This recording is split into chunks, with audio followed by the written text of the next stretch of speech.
We're joined now, like we are with all of our guests this week, on the Zoom conference meeting online hotline with Representative Chris Welch joining us remotely. Thank you for doing this in these sort of uncertain times, Representative. How are you holding up? Thank you, Mark, for having me, and glad to be practicing social distancing with you. We're holding up well. We're listening to all of the experts and the scientists, and we're trying to stay home as much as possible, only leaving for groceries and things of that nature. So we're holding up well. Well, it's good to hear. We're seeing the state interact with local businesses at a level that we really haven't seen before. I want to start there because a lot of your constituents and a lot of people in Illinois right now are feeling that economic pinch, not knowing perhaps where their next paycheck might come from or how they can get by. We're hearing word that relief may be coming from Washington, but will that relief be enough to make rent and those other things? And so all this ripple effect of the broader economy certainly must weigh heavy on the minds of people at home, but also of their elected officials like yourself. So let's start there with specifically the jobless claims. We saw 42,000 people file a claim for unemployment insurance in a span of just 48 hours. That same 48-hour period last year was just 4,000 people roughly. So we're seeing a tenfold increase. At some point, I imagine that is going to put pretty enormous stress on the state's systems. What do you know the current status of the Department of Employment Security, how they're handling all this, and is there any way to know how much relief exists there? Well, there's no doubt about it that the system is stressed. We're going through a global pandemic right now, and no one knows when this thing will end. And I do believe those numbers will continue to grow until we get this thing contained and the numbers going down, until we flatten that curve. So that's why it's so important that everyone take the experts' advice and stay home, because those numbers will increase. If the numbers continue to increase, you can probably see things like mandatory shelter orders put in place. And if that happens, that means people are not going to work. That means those numbers will increase. And so we need people to stay home so that the numbers start to go down, both in our hospital system and with regard to folks who have to be unemployed because of mandatory closures. And a lot of what happens here too, Mark, is being dictated by what happens in Washington. Once Washington started taking this seriously, it opened up a lot of aid that's available. So unemployment insurance, we're encouraging people to apply for unemployment insurance. This is a very unique situation, and many people who normally wouldn't qualify for unemployment do now. And there's also help out there for our small businesses.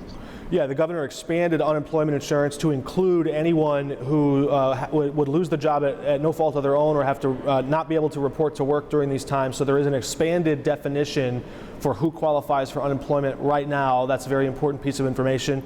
You mentioned relief for small businesses. Many of those small business owners are still looking around and taking inventory, wondering how they're going to make payroll. Some of them are having to lay people off. So in those situations, what is a small business owner to do right now? Do they need to sit and wait to see what kind of relief comes? Is there somewhere they can go? We've heard something about small business loans that might be made available or expanded there. What is a small business owner to do right now when they're faced with the prospects of no customers walking through the door and the payroll that they have to meet? Well, I definitely encourage them to contact the Small Business Association. There's $7 billion in disaster loans out there available at very low interest rates or no interest rates, and they can go to sba.gov. That is a program that Governor Pritzker and his administration are working expeditiously to make sure Illinois businesses are a part of. You can also go to the Illinois Department of Commerce and Economic Opportunity, and they can get you accessed right with that program. Illinois will be a part of the Small Business Assistance Disaster Loan Program, and I encourage all small business owners to tap into that as quickly as possible, because that's what it's there for. And once the president declared the national emergency, that means more relief is on the way. And we see that Congress has taken this seriously. They've already passed 2 big bills, and there's a third stimulus bill that's being talked about, and a lot of that is being talked about around small businesses.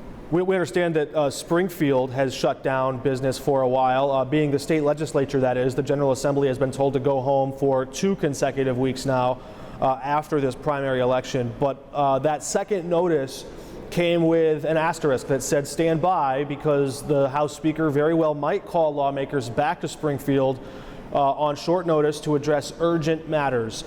I wonder, we're seeing a lot of this relief come from Congress. What is it exactly that the state can do?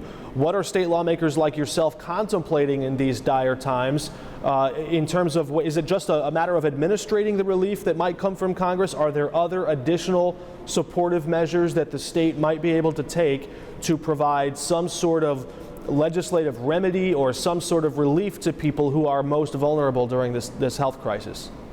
Well, as you know, Congress has been acting pretty quickly. They passed the Families First Coronavirus Relief Act. They passed a stimulus bill a couple of weeks ago, and they're working on a third one. We're watching all of the legislation coming out of Washington very closely, because that may require us to take state action. And I'm one of those, I have no complaints that right now we're home, everyone's being safe. And we're watching what's happening in Washington closely, because that's going to actually dictate what we do when we come down there. And it'll probably minimize the time that we have to be there, because we'll have a plan in place knowing what's already come out of Washington. All right, Representative Welch, thank you for joining us. Any final words or thoughts, to your constituents or to other voters, other citizens around Illinois as they hunker down and try to make it through these uncertain times? Hey, you know what? We're living in a unique time. This is a global pandemic, but understand something. We are strong. Illinoisans are strong. Americans are strong, and we've survived other crises before, and we're going to get through this one. All right, Representative Welch, we look forward to seeing you back in these halls. Keep a safe distance, stay healthy, take good care, and we will see you soon. Thank you. You too, Mark. All right, we're back in just a moment.